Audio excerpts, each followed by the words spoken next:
kas būtisks būtu jādara nākamajai valdībai? Nu, pirmām kārtām nākamajai valdībai mēs tā ceram, ka būtu beidzot jāsāk vadīt valsti.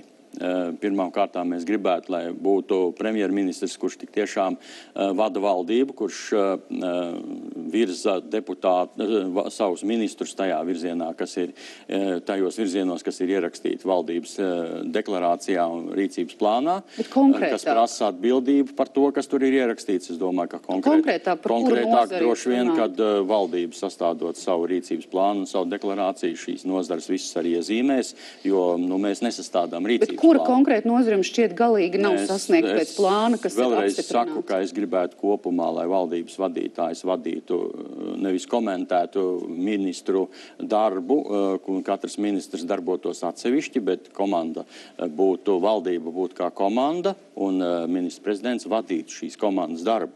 Šobrīd mēs redzam, ka mūsu valdības kā tādas vispār nav. Katrs ministrs darbojās kaut kādā savā virzienā. Tas, kas ir ierakstīts valdības rīcības plānā, to viss jau sen ir aizmirsuši. Mums ir arī Nacionālās attīstības plāns, par kuru jau paši vadošie politiķi ironizē par to, kas tur ir ierakstīts, un neviens netaisās šo plānu pildīt.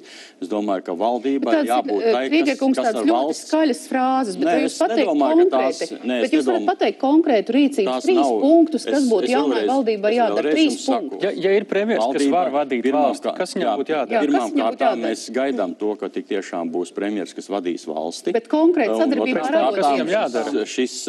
Šis premjers izvēlēsies sev komandu, ar kuru viņš kopā spēj sastrādāties, un kura komanda spēs īstenot tos kopējos mērķus, kuri noteikusi valdība.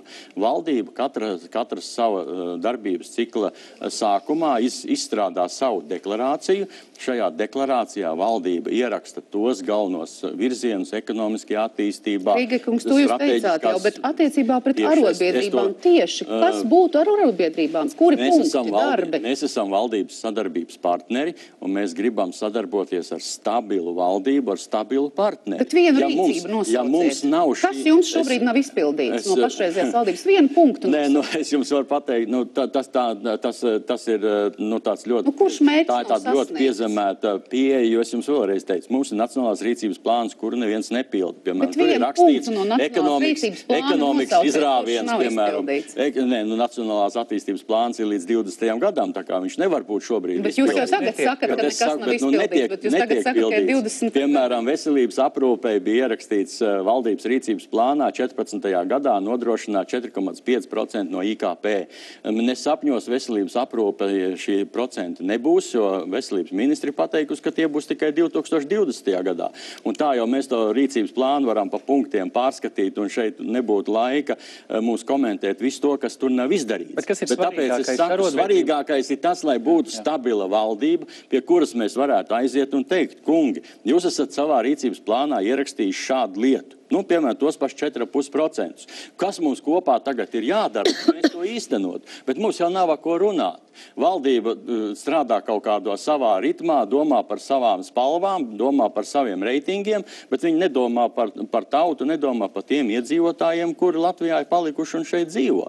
Par to jau tā ir tā lielākā sāpe, par to, ka valdība darbojās faktiski atraut, viņi pilda kaut kādus vai valūtas fondu, es nezinu, kādus uzstādījumus. Valdība meklējas kompromisus, tātad vai šie kompromisi ir bijuši nepietiekami? Nē, es nedomāju, ka valdība ir īpašs kompromisus meklējis, jo visus šos te gadus mēs esam redzējuši, ka valdība rīkojās atbilstoši kaut kādu vai starptautisko aizdevēju norādījumiem, vai banku norādījumiem, vai kaut kādu ekonomisko grupējumu interesēm, bet viņi nekad nav ņēmuši vērā visu iedzīvotāju kopumu, visu pilsoņu kopumu un darbojušies tā, ka tas ir satversmē noteikts. Diemžēl to mēs varam konstatēt, un mēs redzam kaut vai to, ka mēs visus gadus esam runājuši par cīņu pret nabadzību Latvijā, lai būtu mums pēc iespējas mazturīgo cilvēku mazāk.